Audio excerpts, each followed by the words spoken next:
পছন্দ হয়েছে। এই তো কিউট আছে একটু বলছিলাম। তপু খানের নির্মাণে কবিতায় প্রেম নাটকে এবার জুটি হয়ে আসছেন ফারহান আহমেদ জোভান ও কেয়া পায়েল।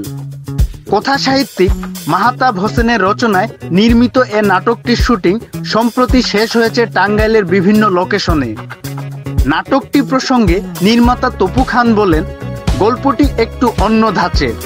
আমি সাধারণত রোমান্টিক স্বাদের গল্প পছন্দের ক্ষেত্রে একটু চুজি, অন্যরকম ও জীবন ঘনিষ্ঠ গল্পের কাজ করতে চেয়েছি সর্বদা। এটি সেরকম।